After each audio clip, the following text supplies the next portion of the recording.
success without fulfillment is the ultimate failure. Like, success is getting what you want. Fulfillment is living what you're made for. Fulfillment and success, they're not even in the same universe. People ask me all the time, what does it take to be happy? And I always tell them it's really simple. One word, progress. Progress equals happiness. If you keep growing, you're gonna feel alive. And if you keep growing, you're gonna have more to give. It doesn't matter how many statues, Oscars they give you, or Emmys, or how much money you have in the bank. We've all seen people have all those things, and I get the phone call because they're depressed, or somebody commits suicide in that area. It's really an inner game, and I think that's what's missing for us today. Everybody's focusing on the outside world, and hell, there's a lot of things in the outside world you'll never be able to control. You can influence, but you can't control it. This, your mind, your emotions, your body, you have 100% control over what you do with these things, and that's where the game is won. You win the inner game, then you win the outer game. But a lot of people spent their life trying to win the outer game, they won, and they're miserable. Someone can tell you your whole life you're a piece of crap, but you can say, screw you, read between the lines, and make your life work. Someone can tell you your whole life you're beautiful, you're intelligent, you're the smartest person in the world, and you don't believe it. Because self-esteem doesn't come from what people say about you. Self-esteem is earned within yourself.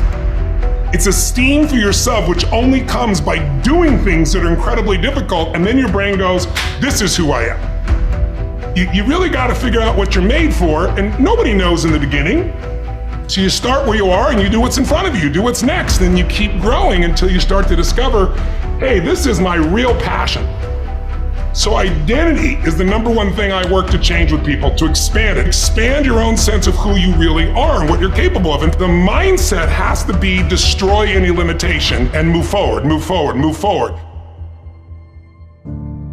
I think passion is the genesis of genius. If you've got enough passion, you're gonna find answers nobody else does. But most people run out of fuel, meaning they get tired, they get exhausted, they get burnt out, they get the law of familiarity. They're around something so much they take it a little bit for granted. And I've managed to see something in myself that I've found in every great leader that I've ever respected, and that is, I value intelligence immensely, but I know really smart people can't fight their way out of a paper bag pragmatically, right? What I see as the one common denominator of people that are successful over a lifetime is the sustained hunger. Hunger is the number one factor. You need to be good at pattern recognition, and that's what gets somebody strong at anything. I mean, you look at, why is Amazon doing so well? He realized one pattern was valued over anything else, convenience, right? If you look at Tom Brady, a friend of mine, he's got pattern recognition like nobody else at 43 years old. He's able to do things no one dreamed could be done. He's got more Super Bowl rings than any team. See, what do they see that none of us see? What's the pattern? Then you gotta learn pattern utilization. It's one thing to see it, it's another thing to use it. And then if you're good after a while, you get to pattern creation. It's like if you learn to play the piano, most people play other people's music, and then there's a point you've learned so much that you're able to create. It really comes down to anyone can learn anything if it's important enough to you. So it's like my drive is not just for me. That wouldn't be enough because it's easy to meet your own needs. It's not that difficult. But if you can find something that you care about more than yourself, your daughter, your son, your family, your business, your mission, your community, whatever it is, that's really the secret to energy and vitality and strength and really learning.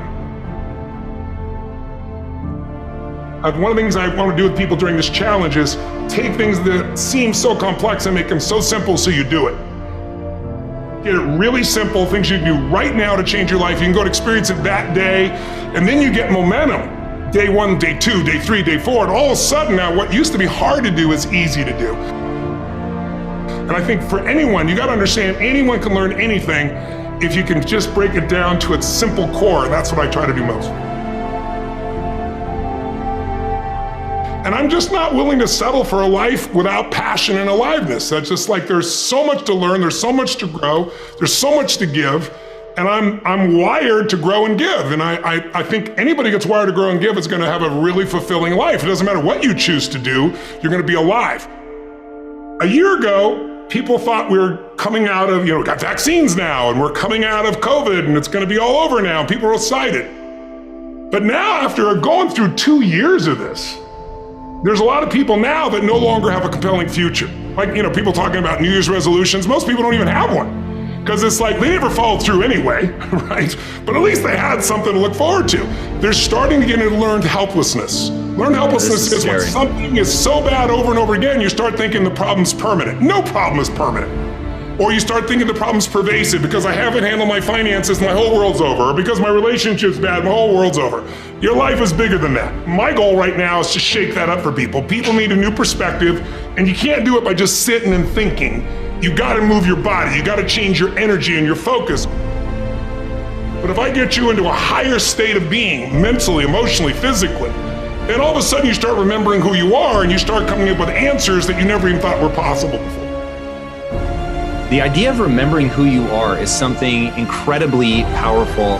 There was a Batman cartoon where he gets amnesia and he gets put in like a camp, basically, a work camp, and he can't get out. And he feels stuck and weak and, afraid. And then something happens, I don't remember what, triggers his memory. And he remembers that he's Batman. Just in remembering that he's Batman, he then takes the actions to fight his way out. And look, I know it's a cartoon, but that has always resonated with me. And whenever I'm feeling anxious about something, I always tell myself, remember who you are. But you're really talking about the most important concept in lasting change, identity. We all define ourselves in certain ways. So you start where you are and you do what's in front of you, do what's next, and you keep growing until you start to discover, hey, this is my real passion. And it can change. People go for 5, 6, 7 years and then they usually question their business, their career, their body, their relationships. And then one of two things happens. They change direction and feel renewed, or they go, no, I got a great deal here. What the hell's wrong with me? And they recommit and they get stronger. But that's life. And if you don't grow, I don't give a damn how much you got going for you, you're going to be miserable. I think as early on I realized that, one of the things you have to understand about life is everything changes and everything ends. And that kind of sounds heavy on the front end, but it's a truth. If everything changes and everything ends, number one, it should make you appreciate what you have right now.